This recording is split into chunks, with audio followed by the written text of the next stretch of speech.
Fala pessoal, tudo bem com vocês? Estamos aqui em mais um episódio e esse episódio promete muita coisa. A gente vai conversar aqui, talvez coisa que você nem imaginava. Você vai sair daqui com um conteúdo riquíssimo, aprofundando em alguns temas da Bíblia, em alguns autores da Bíblia, e eu tenho a certeza que de alguma forma isso vai gerar uma mudança, porque esse é o nosso principal objetivo é que esse conteúdo gere em você uma mudança na sua vida, na sua família, no seu casamento e aonde você estiver, isso gere algum tipo de transformação no meio que você está convivendo. Porque essa é o verdadeiro evangelho. O verdadeiro evangelho transforma a nossa vida e através da nossa vida a gente consegue também contribuir para ser um agente de transformação na vida das pessoas e onde a gente convive. Hoje eu quero te dizer algumas coisas importantes. Vamos lá. Na verdade, a gente sempre fala sobre isso. Primeiro, você deve nos seguir. Seguir, na verdade, no YouTube é Curtir, não, se inscrever no se canal. inscrever no canal. No Instagram que é seguir. Se inscreva no canal e você compartilha, curte aí e também comenta. Por quê, Moisés? Porque é assim que o algoritmo, o robozinho lá do YouTube, ele entende que esse conteúdo é relevante e ele começa a compartilhar esse episódio para mais e mais pessoas e a gente consegue alcançar mais e mais pessoas. Então, abençoe esse canal, a nossa vida, através desses pequenos gestos, pequenas ações, e a gente vai ficar agradecido, né, Rafa?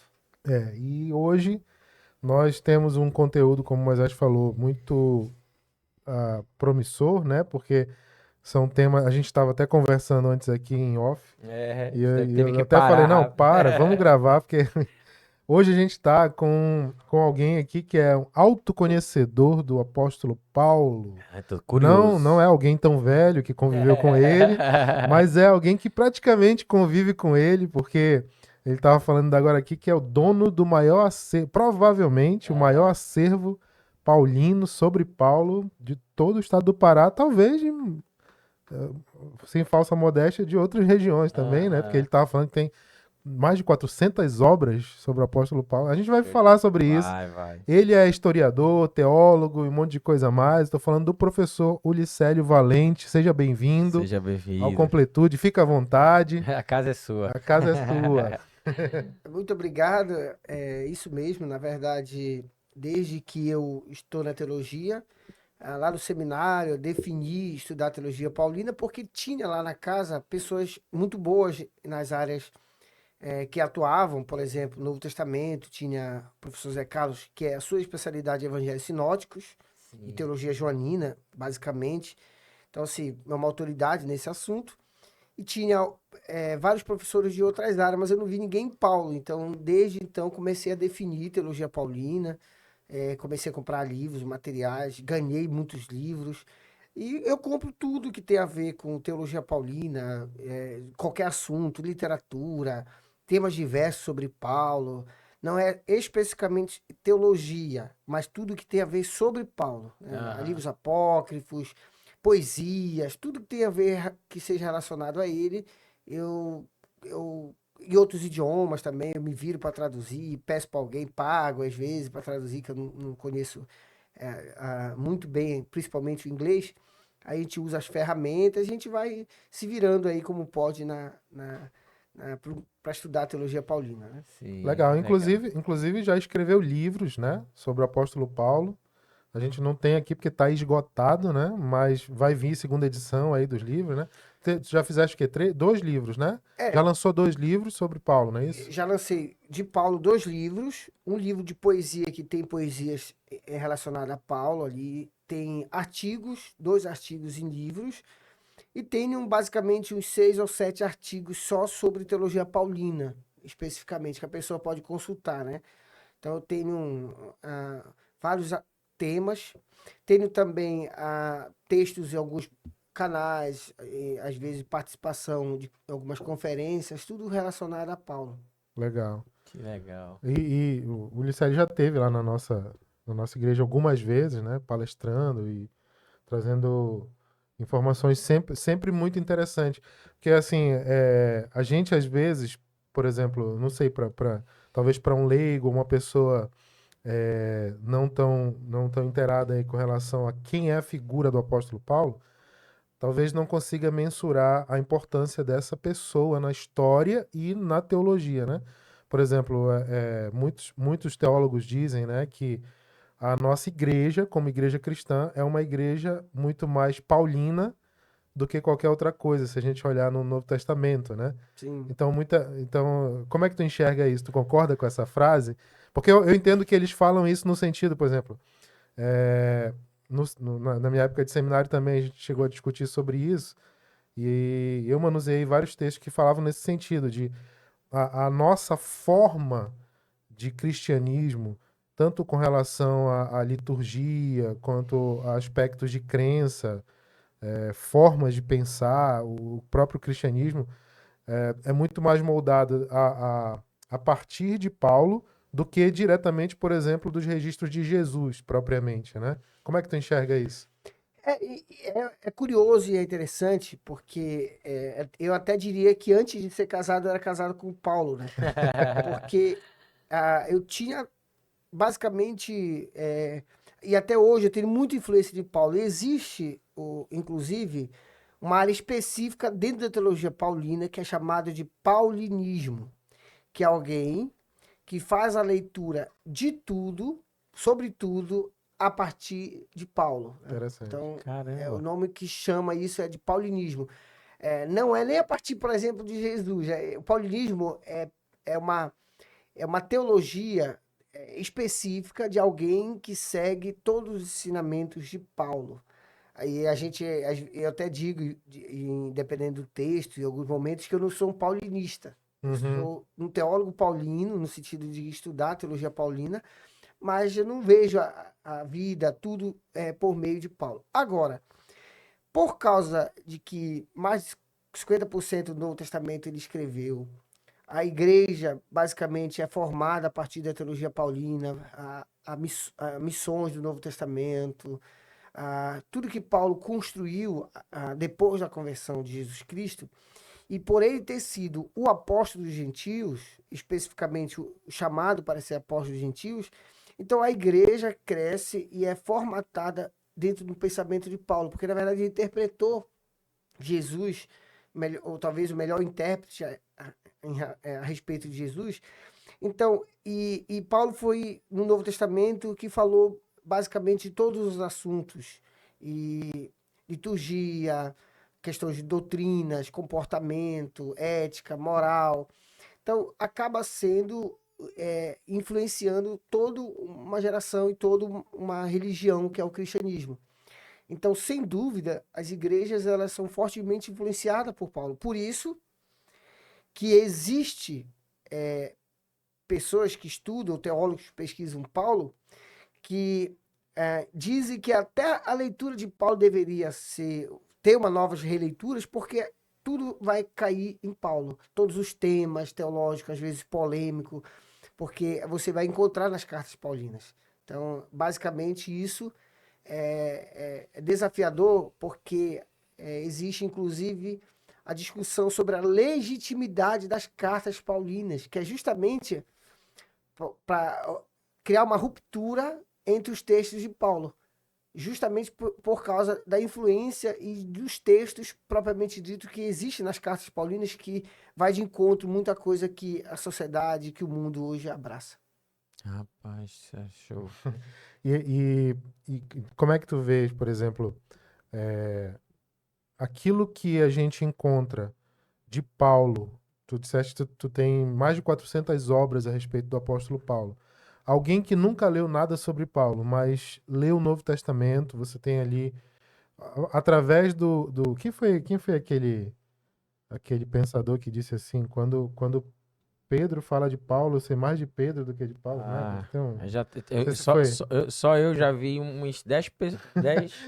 Einstein, pronto. Como dizia Albert Einstein. Não foi. Então Freud. Enfim, não, é porque às vezes o que essa máxima quer dizer é que lendo alguém, mesmo que essa pessoa não esteja falando de si, nós conhecemos como ela pensa, Sim. como ela vê a vida, né? Como ela vê o mundo.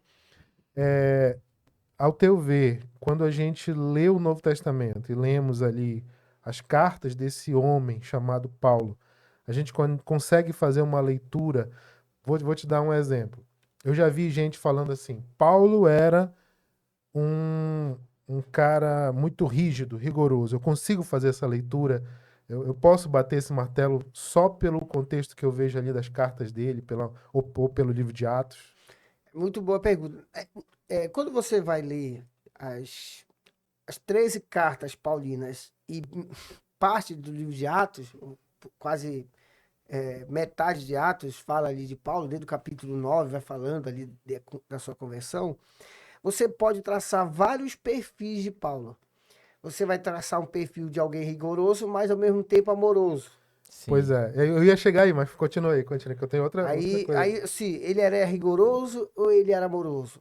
Você vai encontrar um Paulo que não negociava as suas convicções. Ele era aquele cara que era 6 ou 80, ou era sim ou era não, não, mas no Sim. final da vida ele já tá com aquele coração, Uhum, pela idade, muito amolecido, Uhum. brigou ali com Marcos e depois chama Marcos Sim. para fazer parte do ministério final dele. É alguém que sabe lidar bem com o sofrimento. Aí alguns vão dizer que ele era masoquista, narcisista. Outros vão dizer ali, lembra? Sério, falam isso mesmo de Paulo? Ele é Porque na verdade, maso... assim, das obras que eu tenho, Aham. muitas delas, não li todas, que, obviamente, né? Muita coisa. Mas é pesquisa, por exemplo. Vai acessando Eu vou conforme acessando conteúdos, Aham. né? Que eu preciso. Outros não. Outros eu entendo que quem estuda teologia paulina, ele tem que ler. Não vai ter como, ele vai ter que Sim. ler. Outros você fica como pesquisa. E tudo que vocês possam imaginar, eu já li sobre Paulo.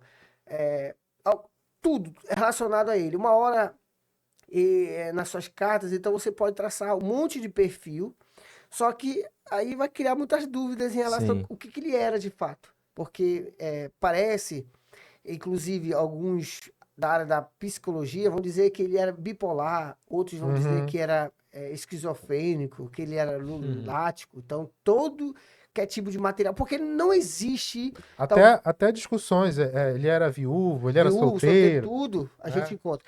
Na verdade, eu estou fazendo um trabalho que eu não sei como é que isso vai ajudar as pessoas lá na frente. Eu estou criando uma forma de pizza sobre estudar Paulo. Cada tema que eu vejo que existe uma determinada posição, eu vou marcando, vou fazendo porcentagem sobre aqueles assuntos ali. Então, e talvez no Novo Testamento, não tenha ninguém que se escreveu mais do que sobre Paulo. Assim, tudo que todo mundo já escreveu sobre Paulo, é um assunto muito corriqueiro, tem oceano, você pode escrever tudo, defender tudo que você possa imaginar. Aham. Eu acho incrível. Eu leio algumas obras de Paulo que nas primeiras páginas dá vontade de parar. De tanta formas de ver Paulo completamente errada, pessoas interpretando Paulo sem qualquer responsabilidade, mas mesmo assim eu leio. Uhum. Então, assim, Paulo ele dá, não o Paulo em si, mas a teologia paulina e os textos de Paulo dá abertura para você interpretar do jeito que você quiser, falar um monte de coisa que Paulo nunca Aham, disse, sim, defender aham. coisas que Paulo nunca defendeu, Aham. falar coisas que Paulo nunca falou.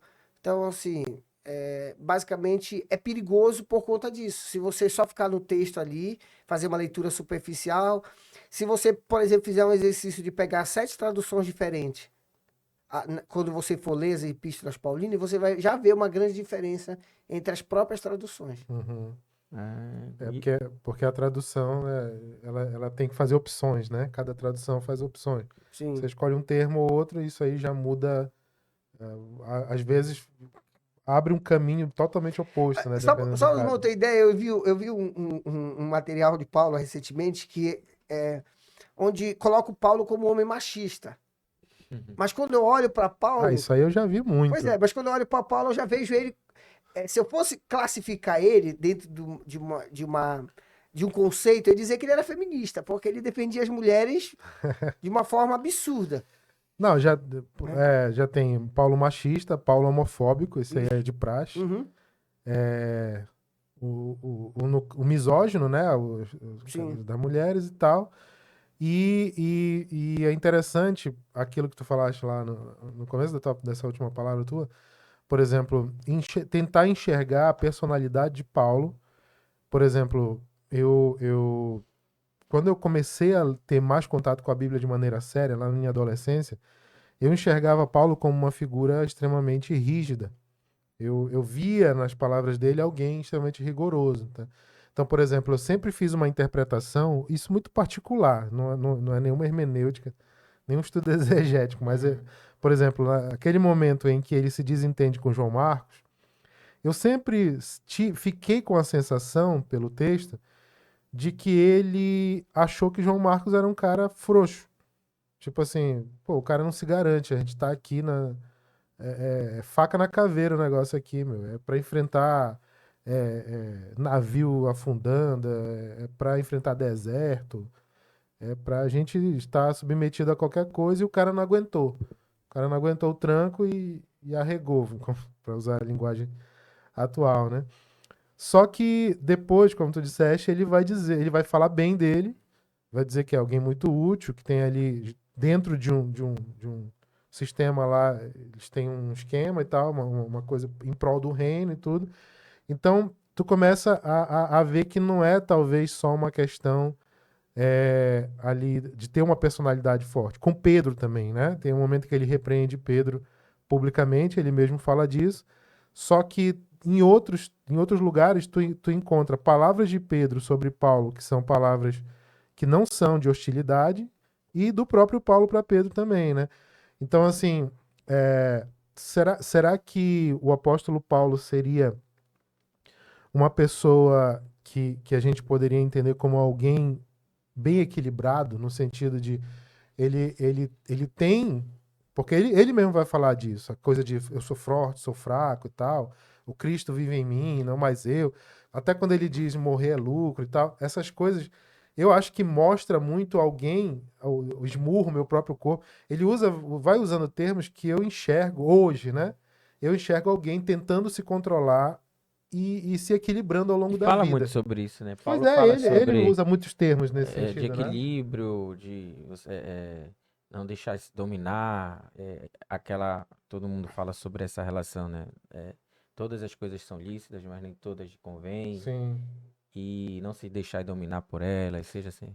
É porque, na verdade, é, eu fiz um caminho para estudar Paulo que ainda é algo que eu faço constantemente.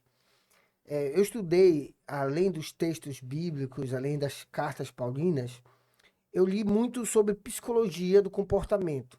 Especificamente para quê? Para entender Paulo, não para entender psicologia.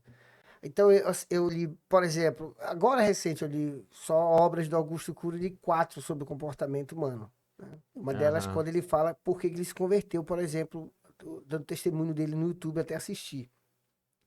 E eu estudei também, conversando com psicólogos do comportamento, amigos, eles falam muito sobre o comportamento humano. Então, assim, eu estudei Paulo pela luz da psicologia, comportamento humano, a ideia de quem é o ser humano, porque Paulo, assim como eu e vocês, ele era um ser humano. Sim. Então, Uhum. assim, ele foi neófito, como nós fomos neófito. Então, o neófito, ele mete os pés pela mão, às vezes ele é muito empolgado, às vezes. Então, assim, Paulo também passa pelos mesmos caminhos que nós passamos e amadurece na fé, como Uhum. todo mundo. A gente olha para Paulo apenas, às vezes, como alguém muito acima da média, alguém extremamente inteligente, mas, mas às vezes a gente olha Paulo como super-herói. Ele Uhum. era humano, com falhas, suas limitações, suas lutas, suas dificuldades, mas a sua formação molda ele. E a formação do indivíduo e a psicologia do comportamento vai dizer isso, o próprio Augusto Cury, que é um psiquiatra, vai dizer que nós somos moldados também pelas nossas emoções, pelas nossas lutas, pelas nossas frustrações. Augusto Cury até diz, por exemplo, que talvez ninguém acreditasse o que ele seria, porque ele era um péssimo aluno, o pior da É. classe. Ele vai falar essas coisas. E do nada, não foi do nada, mas a postura vai, com o passar do tempo, mudando. Então, existe, primeiro, que você tem que entender Paulo, pelo viés da humanidade dele, como se deu esse desenvolvimento histórico, a formação dele, vida familiar, a própria formação intelectual dele. E também esses textos que vocês citaram aqui, é porque Paulo era um estoico. Pouca gente sabe disso. Pouca gente liga para isso. E hoje, por incrível que pareça, o estoicismo está muito em voga. Voltou, parece que Pois é. voltou. Mas Paulo, olha, por exemplo, ninguém sabe, Rafael, eu não Mas sou... eu lembro de ele também criticar o estoicismo em Pois é, em alguns versículos. ele critica, mas ele não critica o estoicismo como filosofia humana. Ele critica os filósofos estoicos especificamente, Sim. mas as cartas de Paulo são todas influenciadas pelo helenismo e principalmente por estoicismo, porque ele era estoico. Então, muito do que Paulo fala nas suas cartas, ele tem raízes estoicas, mas ele dá a esses conceitos ideias cristãs, conceitos cristãos. Eu ouvi, desculpa te interromper, eu ouvi um professor uma vez falar, ele era estoico, não era estoicista. Ou Isso. seja, ele não Estudava- tinha. Ele tinha essa abordagem, essa influência, perfeito. mas ele não tinha o objetivo de tornar os outros históricos. entendeu? Porque o estoicismo, mas isso é real, porque o estoicismo, ele não é uma filosofia teórica. Ela não é. Você pode dizer que você é um filósofo por causa das ideias.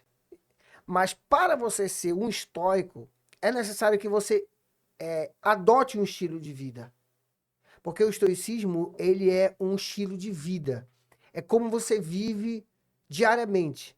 Tudo o que você faz, tudo que você fala, que você vive, tem uma base estoica, por assim dizer. Aham. Então, Paulo, quando fala de comportamento, quando fala de sofrimento, quando fala de foco, a ideia do destino, que A própria visão do sofrimento, a tudo é própria estoico. visão da dor. É estoico. Aham. Ninguém dava melhor com isso do que o Sim, estoicismo. sim. Sim.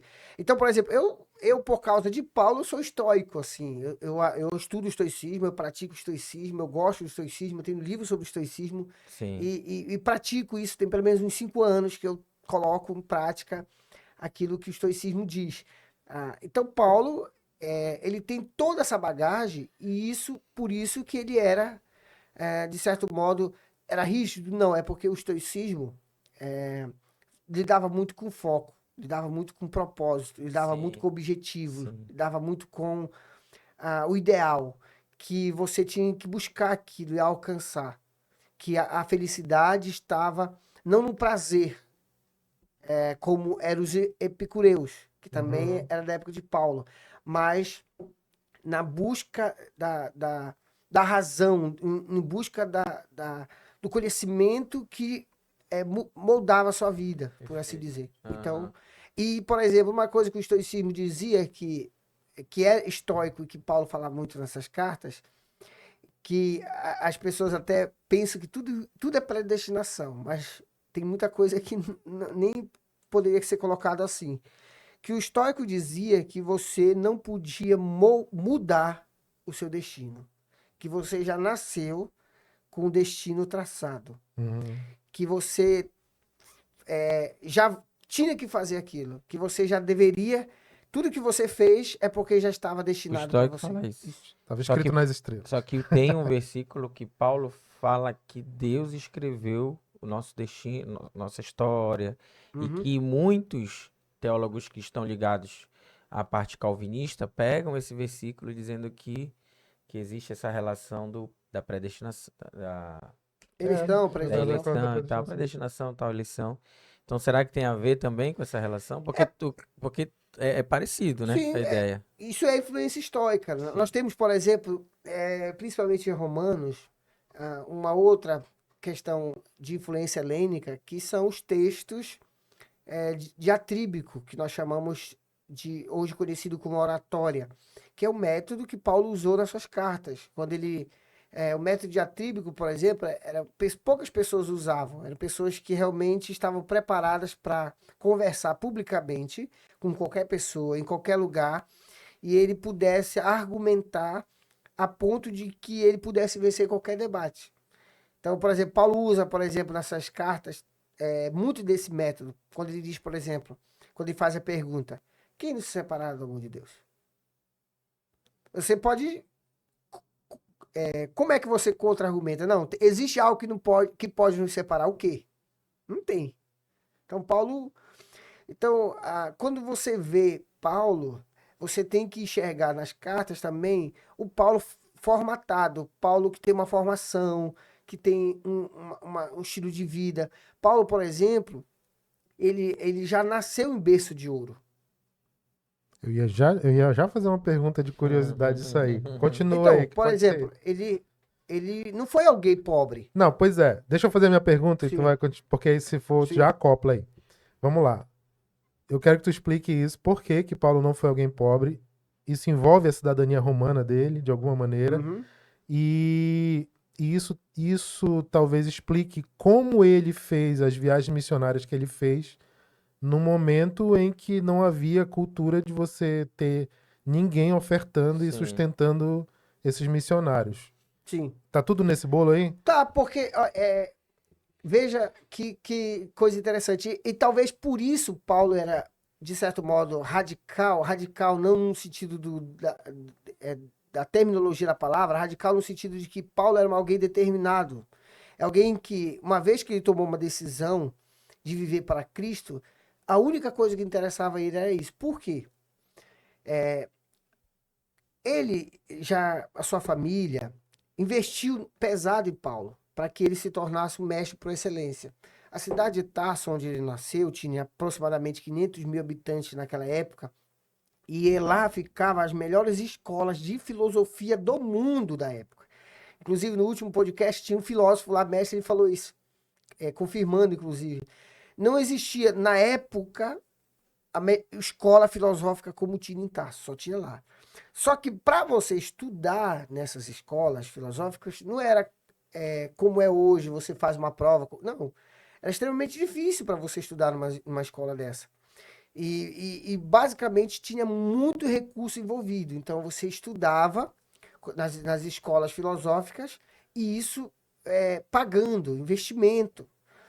E ao mesmo tempo que ninguém, por assim dizer, qualquer pessoa ia estudar com Gamaliel. Sair de Sim. Tarso e ir para Jerusalém para estudar com o maior rabi da época. Também não foi algo barato, de graça. A família teve que investir pagando o curso dele, o investimento, deslocamento e aquilo que ele tinha. E por ser um cidadão romano, que ele recebeu de herança, e provavelmente veio dos seus avós, que passaram do seu pai e chegou até ele, dava a ele um álibi dele fazer o que ele podia andar para onde ele andou, andar para qualquer lugar sem nenhuma preocupação de ser preso e aquela coisa toda, de poder falar em público, ter liberdade de expressão, que na época não era todo mundo que podia falar publicamente, poderia ser preso. Alguém que podia, porque ele só podia ser preso pelo próprio Império Romano, ninguém, um soldado qualquer não podia prendê-lo por ele ser cidadão romano, ele podia pregar, podia falar o que ele pudesse falar. Certa vez até prenderam ele e falaram, calma aí que eu sou cidadão romano, vocês não podem me prender. Quando descobrem que ele é cidadão romano, eles ficam até meio preocupados, porque eles estavam cometendo um crime. Querem liberar ele na surdina à É, noite e tal. exatamente porque ele não podia passar por isso, porque ele era cidadão romano. E, e por ele ter estudado, ter conhecido basicamente todos os idiomas da época, hebraico, grego, latim, aramaico, até mesmo o que nós conhecemos hoje com a língua espanhola, talvez ele tenha tido contato, porque ele queria ir para a Espanha. Então, ele era alguém que tinha uma formação privilegiada, tinha estudado nas escolas filosóficas, tinha estudado retórica ou diatribe, métodos da sua época, foi estudar aos pés de Gamaliel em Jerusalém. Então, ele tinha uma vida privilegiada. Ele tinha. E E tu achas que isso facilitou a, eh, essa, essa relação de ele chegar tão longe onde ele chegou, de ele ter possíveis entradas em lugares e escrever tantas cartas que ele escreveu? e aí que começa um mistério sobre Paulo. É a ruptura que ele faz quando ele se converte. Uhum. Ele, por ele ter toda essa formação, todo esse conhecimento, ele entendia que a missão dele era acabar com esta religião que estava crescendo muito, chamada religião do caminho. E ele entendia que ele era a única pessoa capaz de fazer isso. Isso antes dele se converter, Antes de se né? converter. Porque só para o pessoal Uhum. que não... Isso. A religião do caminho era como era chamada essa seita daqueles que estavam seguindo esse Jesus- homem chamado Jesus Jesus, Cristo, né? isso. Não era um cristão, não tinha esse nome ainda. Não. né? Ainda não tinha Ele se falou dado que- esse nome. exatamente. Então Paulo era o perseguidor dos cristãos do caminho. E ele era perseguidor cruel, e quando ele não perseguia porque ele era maldoso, como a gente quer colocar. Ele perseguia porque ele entendia que essas pessoas eram pagãs e estavam atrapalhando a volta do Messias, estavam ofendendo a religião judaica. E ele fez tudo de forma muito coerente e justa com a sua época, até usando do poder civil, pegando cartas. Então ele fez isso tudo com apoio do governo. Então ele fez, e ele sabia bem disso, porque Paulo também ele tinha uma formação que nós podemos chamar hoje de um bacharel em direito. Ele conhecia as leis da época, todas as leis. Sim, sim, Ele sabia bem onde entrar, onde sair, quais os seus direitos, seus deveres. sim. Então, por ele ter toda essa formação, inclusive, alguns que estudam o comportamento de Paulo vão dizer que ele era hoje o que nós conhecemos como superdotado. Ele tinha uma inteligência acima da média. Inclusive, em Atos, diz que ele se destacava entre os seus. Uhum. E se você olhar, por exemplo, o maior mestre judaico da época de Paulo era Gamaliel. Gamaliel. Mas depois que Paulo entra, Paulo se torna maior que o próprio Gamaliel.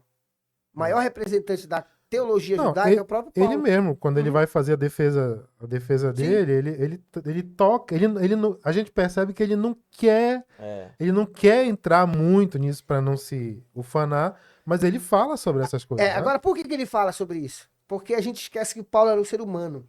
Paulo, ele era extremamente soberbo e orgulhoso. Em alguns Peraí, versículos. deixa eu te fazer uma pergunta. É, muita coisa, né? Deixa eu te fazer uma pergunta. Tu entendes que Paulo nunca superou psicologicamente e emocionalmente o fato dele ter sido um perseguidor da igreja? Isso aí... Quando ele diz lá, assim, porque eu faço essa leitura, Uhum. mas aí eu quero te ouvir.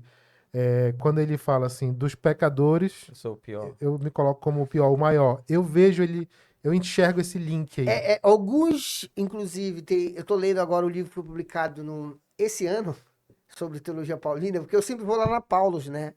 Na editora Paulus e Uhum. nas Paulinas. Eu compro muito material das duas editoras. E existe um teólogo católico que publicou um livro onde ele fala, eu tô lendo ele agora, o nome do livro é O Querigma de Paulo, do Talmadocinho, algo assim, que ainda tô lendo ele. E uma das coisas que ele diz que o espinho na carne é justamente isso. Na compreensão dele, o espinho na carne é a lembrança de ter sido perseguidor que constantemente o atormentava em todo o tempo. Justamente porque Paulo vai falar que o pecado, na teologia de Paulo, as consequências do pecado, eles vão adiante. Sim. Agora, por que eu disse que ele era orgulhoso e soberbo? É porque na cabeça dele era o maior da sua época, e de fato ele era. Agora, se você olhar alguns registros de Paulo, você vai perceber um pouco disso. Primeiro, quando ele escreve Coríntios, quando ele fala do currículo dele, ele diz eu e aquela coisa toda, e ele evita falar muito sobre isso, justamente porque ele diz para não se envaidecer, não se inflamar.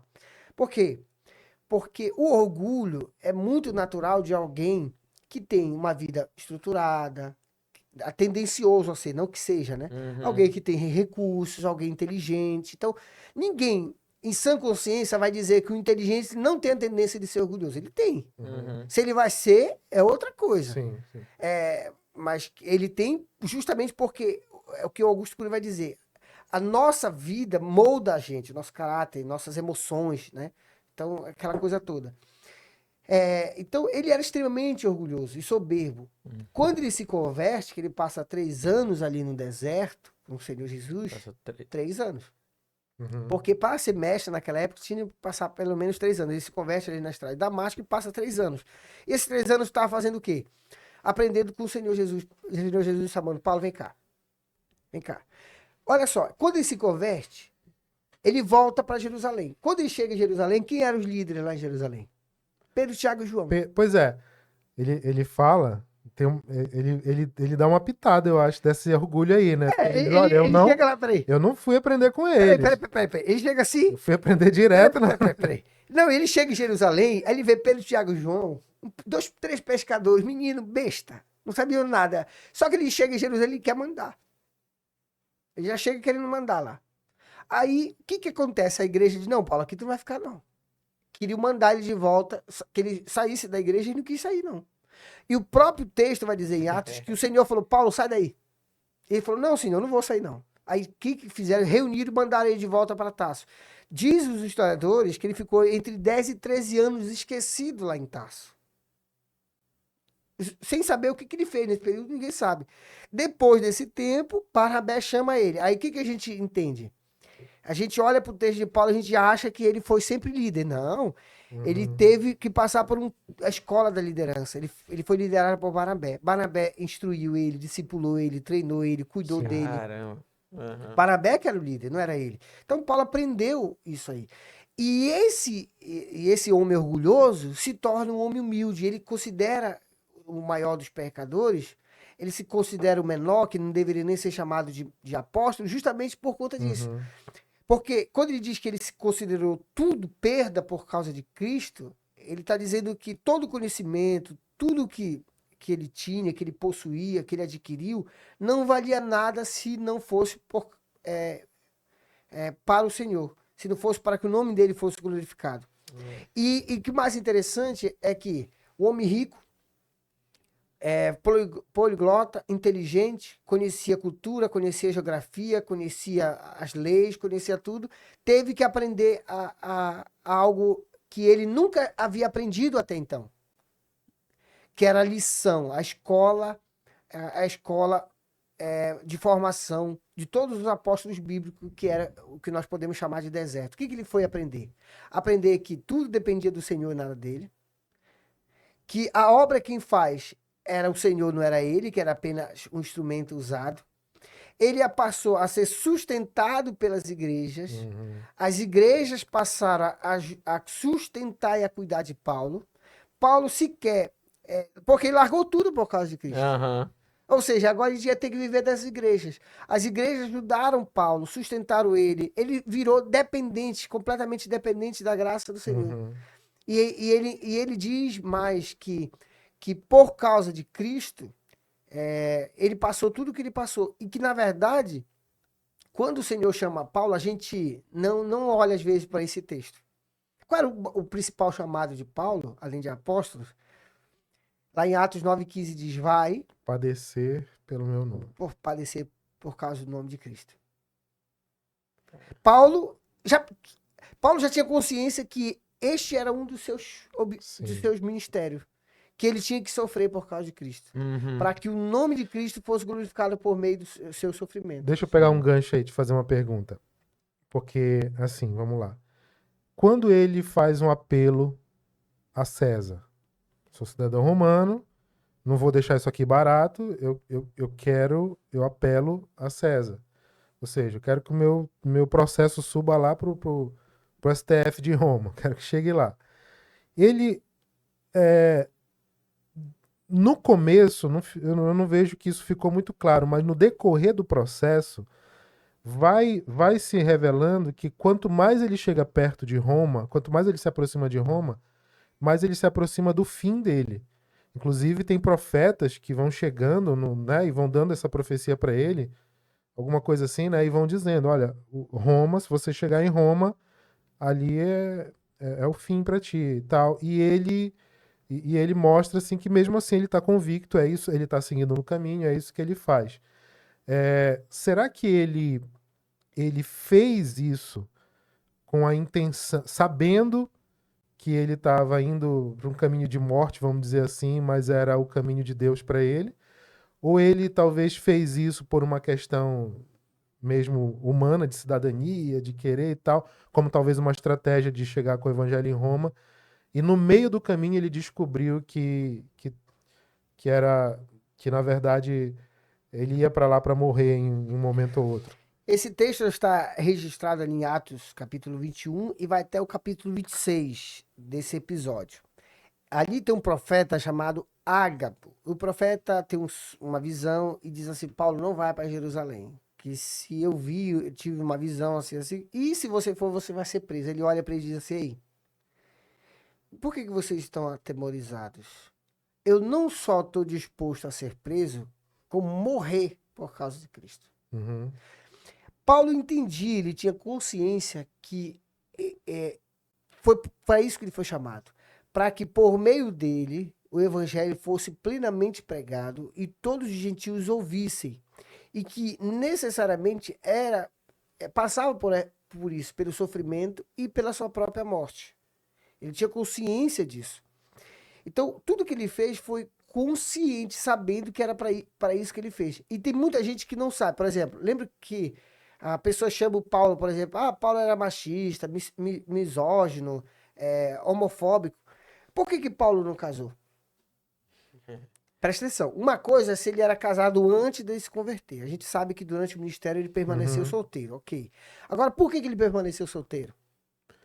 Bom, não sei porquê, mas ele vai falar da história do dom, o dom do celibato, né? Mas para ele, quando ele fala de dom, ele não está se referindo apenas a ele, dizendo que ele tem, especificamente. Porque tem textos de Paulo que certamente ele diz até, por exemplo, que seria bom que todos estivessem acompanhados pelas suas mulheres. Sim. Talvez Ele fala sobre casamento. Por que Paulo não casou durante o ministério? Porque Paulo era tão defensor das mulheres, usando um termo mais romântico, ele era tão amante das mulheres, que ele sabia que se ele fosse casado, seria extremamente difícil, por causa que ele foi chamado para padecer. Sim. Olha só, ele foi jogado por um cesto, ele foi picado por uma cobra, foi várias vezes açoitado, arrastado, sofreu naufrágio, foi preso, apedrejado, passou fome, foi chamado de impostor, foi chamado de tagarela, foi chamado de injusto, foi chamado de falso apóstolo, foi chamado até de ladrão ou de impostor. E no final acaba sozinho sem ninguém. Acaba sozinho sem ninguém. Então, Paulo, o que Paulo previu? Olha só, Paulo, ele tinha tanta convicção do seu chamado e daquilo que Deus mandou que ele fizesse, que é o seguinte, não é 10 Paulo, é um Paulo só. E Deus chamou ele especificamente para fazer isso. Então, ele era tão focado no seu ministério que ele abriu mão do maior prazer que um homem pode experimentar na vida, da maior companhia que um homem pode experimentar na vida, que é ter uma esposa. Porque o homem casado dizer que uma outra companhia é melhor que a sua esposa, eu acho que ele tem que rever o casamento. Tem algum problema aí. Ele tem algum problema, porque se ele disser que existe coisa mais maravilhosa do que o relacionamento com a esposa, também não tem. Ele diz, eu vou abrir mão disso por amor à mulher que eu nem conheço. Porque eu não quero que ela padeça. Por quê? Porque eu fui chamado. E no contexto de Paulo, as mulheres elas sofriam muito, dependendo da situação. No caso dele, certamente, uma mulher padeceria muito. Então, quando ele pede para ser julgado em Roma, ele quer estrategicamente fazer uma coisa que não parece muito aos nossos olhos. Se você olhar o capítulo 21, 22, 23, 24, 25, 26 de Atos, Paulo quer testemunhar a respeito de Jesus para todo mundo, inclusive para as maiores autoridades. Sim, sim. É a única forma, talvez... É uma estratégia... porque a única forma, talvez, de você chegar ao imperador é você sendo julgado por ele. E olha só o que ele diz lá no capítulo 26. Olha só, velho. Olha quando Paulo chega diante do rei. Sentido, ele chega diante do rei Agripa e fala assim, rei, tô muito feliz. Peraí. O cara tá preso, sendo acusado, injustiçado. Eu tô muito feliz, rei, porque eu estou tendo a oportunidade de testemunhar para ti. Nossa. Aí, o que ele diz? Rei, eu tô muito feliz porque eu já fui... eu já falei pros judeus, já falei pro Sinédrio, já falei para Cláudio Félix, já falei para a festa, agora estou diante do rei. E eu estou muito feliz de dizer uma coisa para o senhor rei. Eu não sei se tu vai me julgar ou não. Mas eu estou feliz de dizer o seguinte, que Jesus Cristo não morreu Nossa, somente, mas ele ressuscitou para te É. salvar também. olha só. Está lá em Atos 26. Eu tenho algumas dúvidas aqui em relação à questão de Paulo. Tem um versículo lá, eu até fui pesquisando algumas coisas aqui para não pular nada, né? Quando Paulo encontra Jesus, ele fala assim: Eu sou Jesus a quem tu persegue, duro é para ti recalcitrar contra os meus aguilhões. Isso significa que Jesus já estava chamando Paulo não estava entendendo, ele estava resistindo. Qual é o entendimento que te traz esse versículo? Existem duas visões sobre esse texto. Alguns vão dizer que Paulo, ele se converteu de forma inesperada e imediata. Existem aqueles que acreditam que ele se converteu apenas aqui.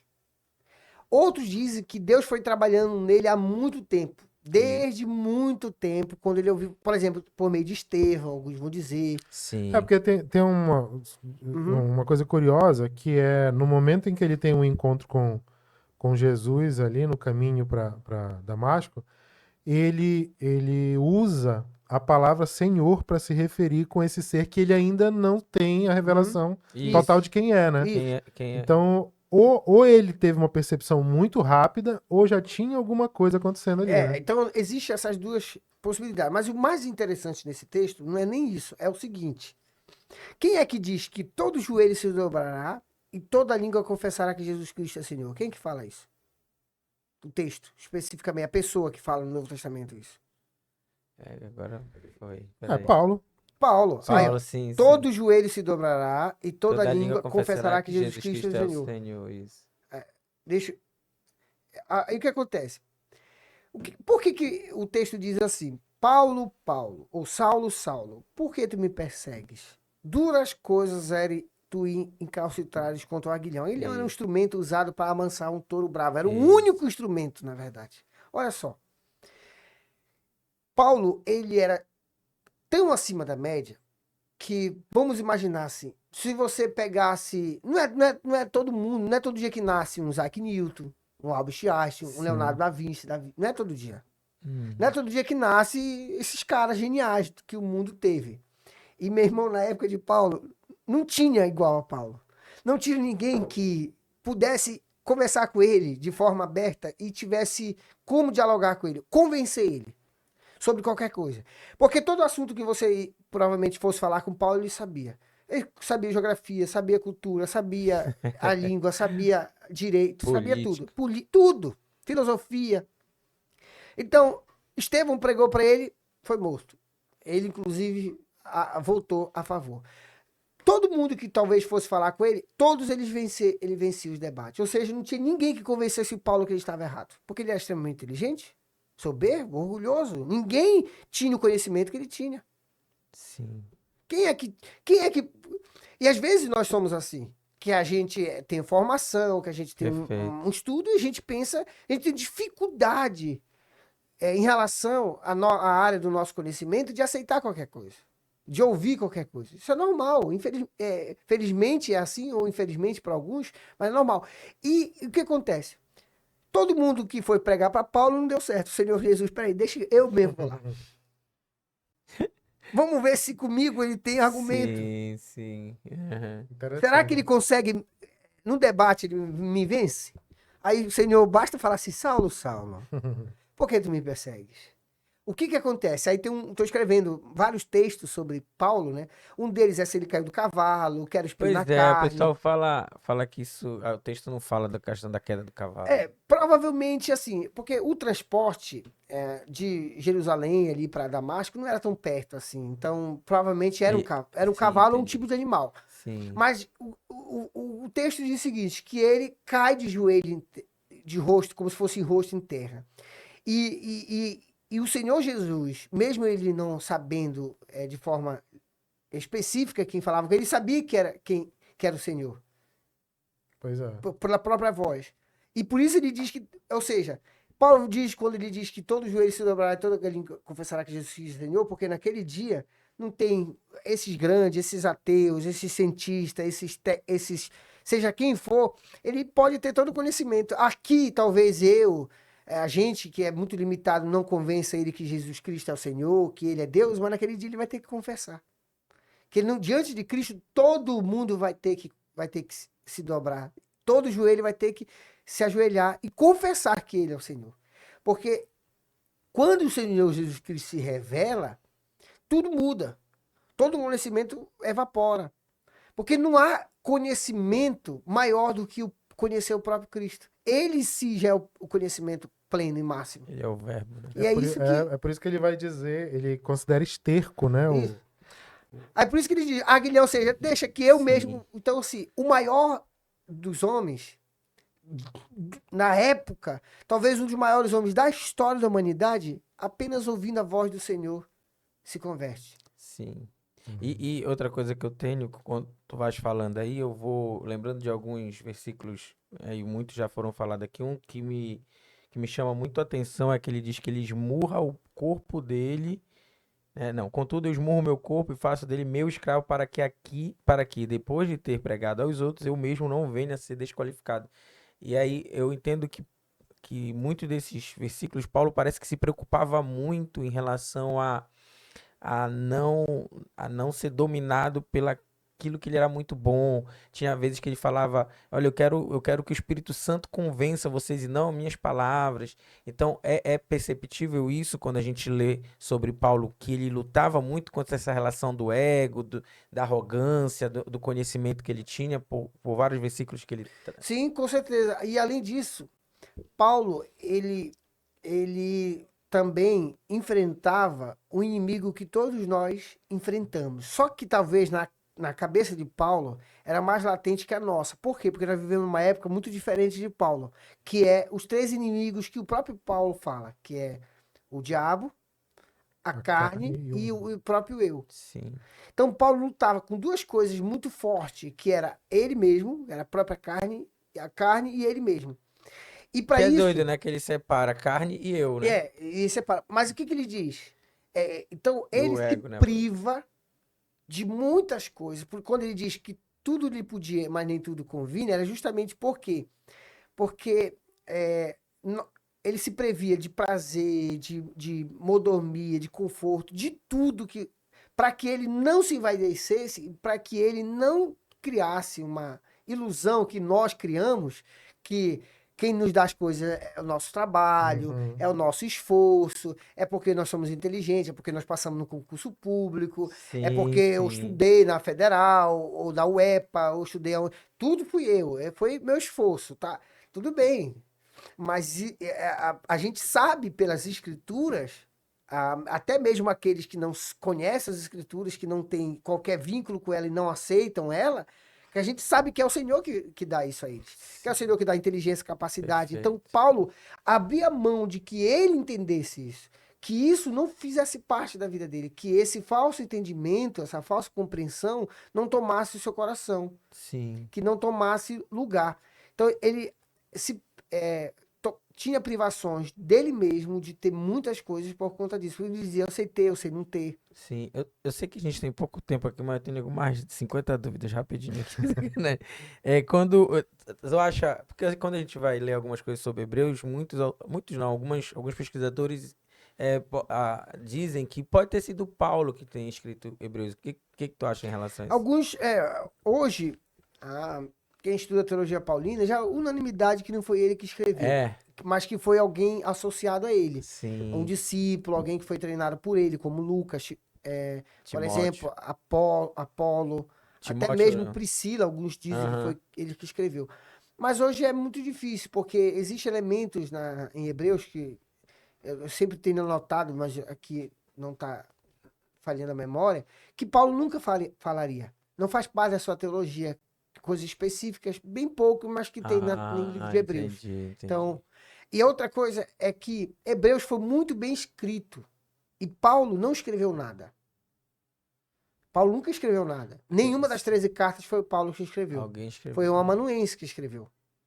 Então, ele pagava alguém para ajudar. É mesmo? E se a gente for pensar, Paulo não precisava pagar ninguém para escrever. Ele entendi. tinha todo o conhecimento da época. Perfeito. Mas ele pagou por talvez uma limitação física, a visão. Aham. Aí fez com que ele talvez não escrevesse. Mas, por exemplo, quem escreveu a maioria das das cartas dele foi Técio, o próprio Timóteo ajudou a escrever, o próprio Lucas ajudou a escrever Sim, suas sim. cartas. E Hebreus foi muito bem escrito.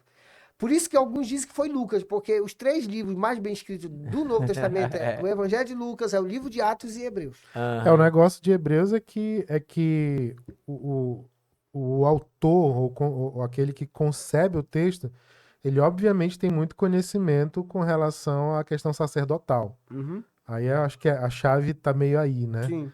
Porque, por exemplo, alguns dizem que, por exemplo, eu acho que isso é um ponto a favor de ser alguém que, ou Paulo, ou alguém que bebe muito do apóstolo Paulo, pelo conhecimento das leis judaicas, a questão litúrgica toda, e o convívio com o métier do templo, né? Sim. Porque tem muito isso é latente, né? Porque assim, com relação a Hebreus, a minha pergunta sempre é: Paulo não poderia, de repente, ter feito um texto diferente por causa de para quem ele estava escrevendo, de repente? Alguns bem lá atrás entendiam assim. Hoje não, porque as cartas dele sempre são padronizadas, tem sempre um estilo. Ele pode ter ajudado alguns, entende isso, mas é alguém provavelmente muito próximo a ele. Tem inclusive tese de doutorado que defende que foi Priscila que escreveu, uma Caramba, mulher. é. E a Priscila, Apolo, todos os possíveis autores, todos são associados a Paulo. Então, É. é alguém que foi E, envolvido. a última minha aqui é essa questão que eu achei uma capacidade absurda de oratória e de percepção é quando ele chega lá em Em Atenas, Atenas, no Areópago.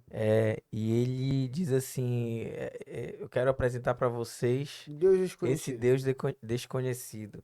E fala muito dessa habilidade, né, de Paulo conseguir ali utilizar de ferramentas para poder alcançar o coração das Mas tu pessoas. sabe que ali não foi oportunismo, né?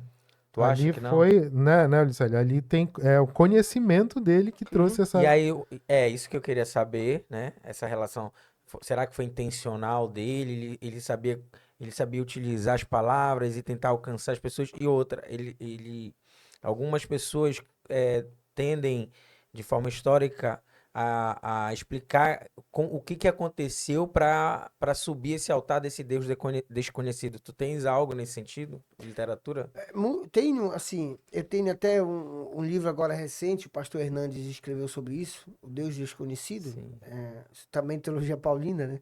Eu vou, toda a livraria vou procurando ali.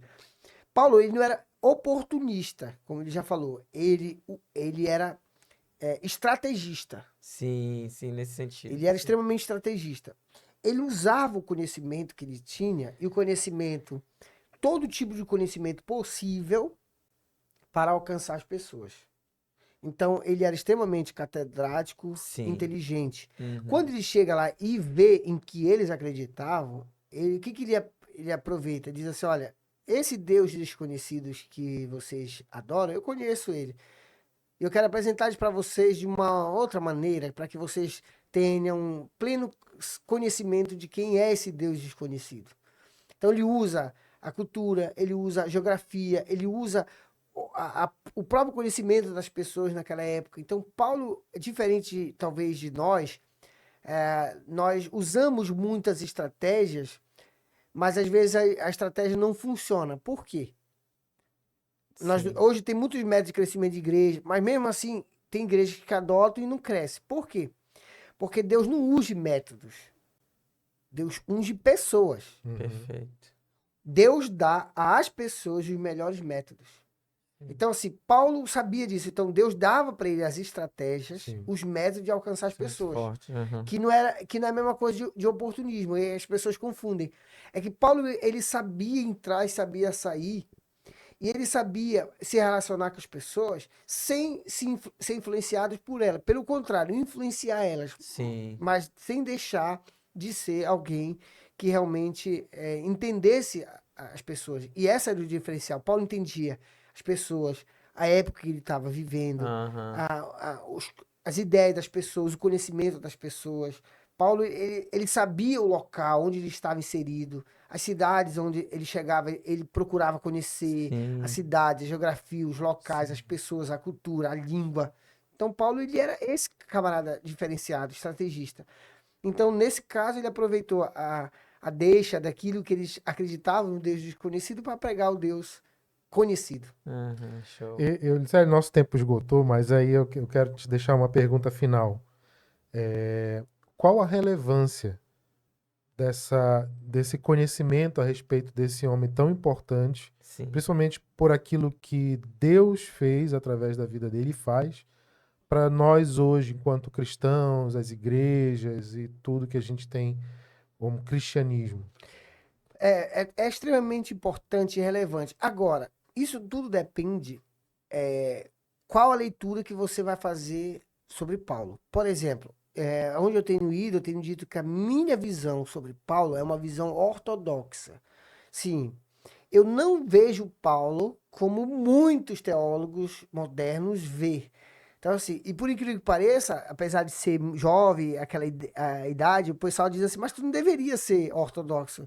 Tu deveria ser da escola de Bauer, James Dunn, que são Bauer e James Dunn, que vai chegar hoje no que nós conhecemos como o N.T. White, por exemplo, que juntou ali os dois e trabalha muito a nova perspectiva de Paulo.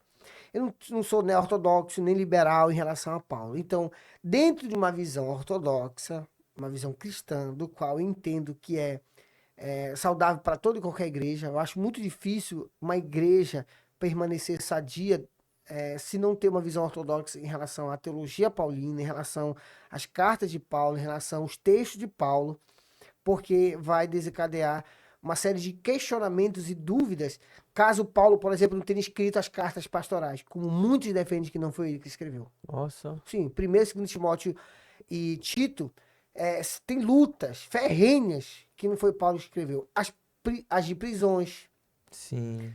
Efésios, Filipenses, Colossenses e Filemon, dizem que não foi ele que escreveu também. Sim. Ou seja, isso vai implicar o quê? Vai implicar muita coisa se você não acredita que foi ele que escreveu. Perfeito. Por isso que eu começo toda a palestra com as 13 cartas, por ordem, defendendo o que ele escreveu. Dentro de uma visão ortodoxa, eu vejo que é extremamente importante. Por quê? Porque você vai ter uma visão política, cosmovisão, uma visão familiar, uma visão de igreja, uma visão pastoral, uma visão relacional, interpessoal, em todos os aspectos diferentes. Porque é Paulo que trabalha algumas coisas que nenhuma literatura fora da Bíblia trabalha. Nenhum outro autor de outra religião trabalha, é só Paulo.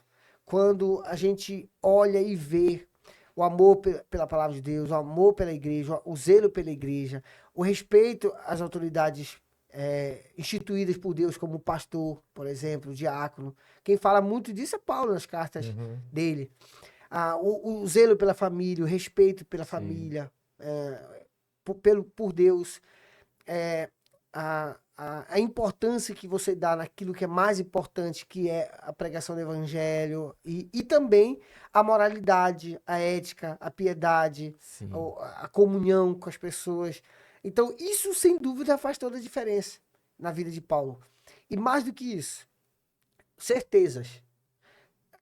Tem coisas que eu só acredito, eu só sei que é verdade porque foi Paulo que escreveu, porque não está em outros textos, não tem em outros lugares. Certeza, esperança que nos dá em relação ao mundo que nós estamos vivendo, as coisas que nós estamos ouvindo. Quando nós olhamos para a carta paulina, nós temos refúgio, nós temos alegria de saber que o Senhor está no controle de todas as coisas.